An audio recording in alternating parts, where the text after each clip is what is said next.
எனக்கு மிகவும் பிடித்தது இந்த ரம்மியமான உதய காட்சி.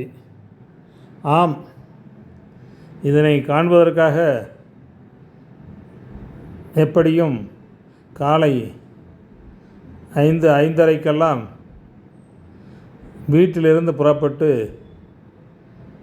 நான் விடியும் வேளையில் இந்த பாலத்தின் மேலே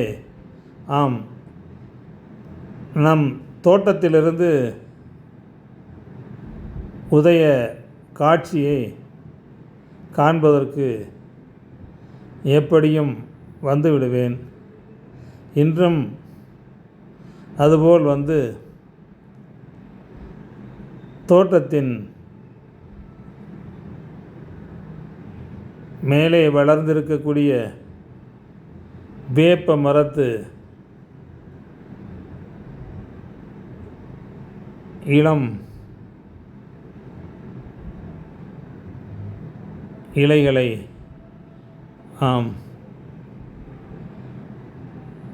வேப்பம் கொழுந்தை பிடுங்கி சாப்பிட்டேன்.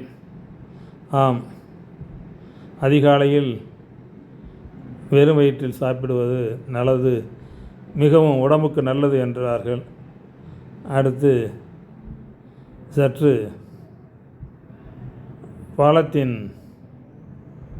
மேலே ஏறி மறுபுறம் சென்று பார்க்கையில் ஒரு வேன் நின்று கொண்டிருந்தது. அந்த வேனை சுற்றி சில நபர்கள் உற்று ஒவ்வொரு இடமாக பார்த்து கொண்டிருந்தார்கள்.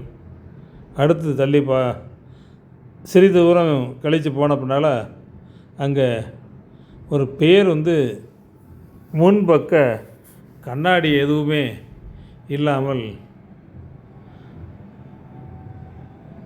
காட்சியளித்தது. அதை சுற்றி 2 காவலர்களும் அந்த வாகனத்தை ஓட்டி வந்த ஓட்டுநரும் நிற்பது போல் தென்பட்டது. ஆனால் நான் இடதுபுறமாக சாலையின் 4 வழிச்சாலையின் இடது புறமாக சென்று கொண்டிருக்கின்றேன். அந்த வாகனம் வலப்புறமாக, அதாவது சாலையின் வடக்கு பகுதியாக நிறுத்தப்பட்டுள்ளது.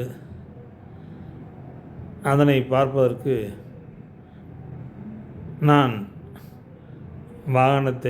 இருசக்கர வாகனத்தில் குறுக்கே செல்ல முடியாது. எனவே சற்று நீண்ட தூரம்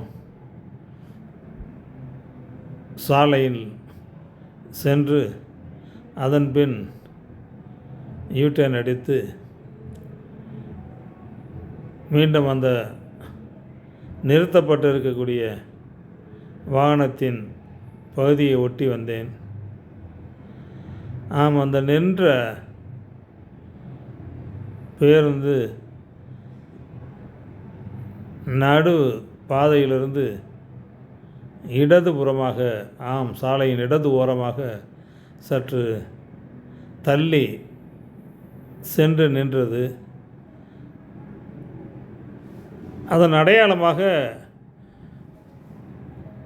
டயர் மார்க்குகளும் சாலையில் பெரிய அளவுக்கு தென்பட்டது.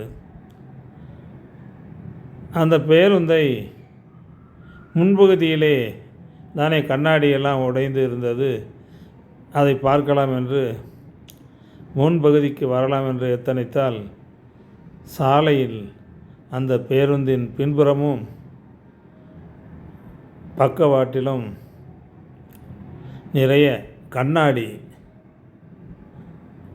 சில்கள் சிதறி கிடந்தன. எனவே அதை தாண்டி அந்த பேருந்தின் முன்பகுதிக்கு செல்வது சற்று சிரமமாக இருந்தது. எப்படியோ வந்து நிறுத்தி,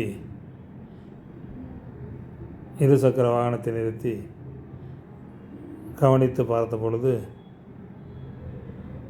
அந்த வாகனம் முன்பகுதி அதாவது பயணிகள் நிறைய ஏற்றி வந்த வாகனம் அவங்களுக்கு தாங்க அந்த பயணிகளுக்கு அதிகமான சேதாரம் இல்லை என்றும் அதில் வந்த ஆளுகள்லாம் வாகனத்தை ஓட்டி வந்தவர் தற்பொழுது சுத்தம் செய்து கொண்டு இருப்பவர் அவரும் பாதுகாப்பாக இருந்தார். ஆனால் இதில் ஏதாவது விழுந்து ரொம்ப மோசம். அந்த இடத்துல முன்பு பள்ளத்தில் வேன் நிறுத்தப்பட்டிருந்தது. அந்த வேனில் இருந்தவர்களுக்கு அங்கே என்ன அதுக்கு தாண்டி பெரிய அளவுக்கு பாதிப்பு என்று கூறினார்கள். பார்ப்போம்.